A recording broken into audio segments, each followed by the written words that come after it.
Joe Thomas, Hall of Fame offensive lineman, played all his seasons with the Browns. Talked about the relationship between an offense and a defense when the offense isn't playing well. You go out and you get a 3 and out and you're jogging off and the punt team's coming on and you see the defense standing over there. They're still exhausted from the last drive because they were just on the field 3 or 4 minutes ago, and you go 3 and out, and they're worn out thinking, hey, man, we're giving everything we got. We're getting stops. We're getting you the ball back. Give us a little chance to regroup, catch our breath on the sideline. And it's difficult to balance that because really the only thing that can improve that feeling, that relationship between offense and defenses is if the offense goes out and does their job better. And it can get ugly at times. But I think that's where leadership within the defensive room, starting from where the defensive coordinator gives that message of, guys, we need to worry about who we are. And I think one of the things that they can point to is those rankings. And, you know, we all want to talk about it's a team game. You shouldn't worry about statistics and stuff. But when you feel like your offense isn't pulling their weight, what are the things that you can get your guys motivated with? It's, hey, we have pride because we're the number one defense or we're a top 5 defense. These are the goals that we have.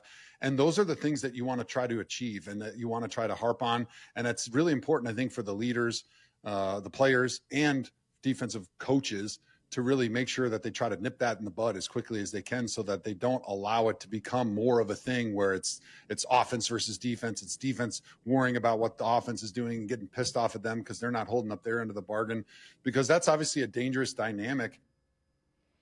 And it's a real one. That is a very real dynamic because defensive guys are getting the crap beat out of them, and it's for nothing.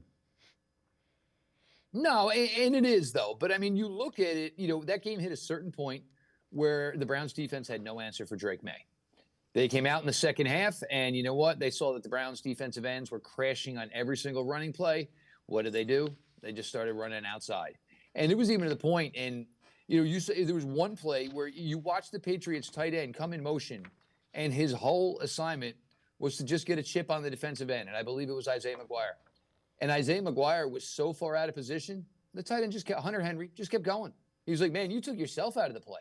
So Hunter Henry was supposed to chip on the tight end to make sure his running back could get to the edge, and because McGuire sold out so badly, Hunter just ended up being a lead blocker, which turned out to be a 12 or 13-yard gain.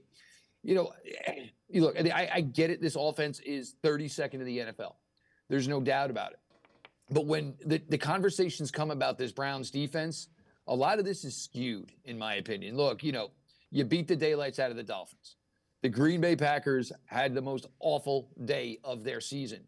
You know, so that has really skewed the numbers. But you went to Baltimore, and Baltimore dropped 40 on you. Detroit dropped a ton on you.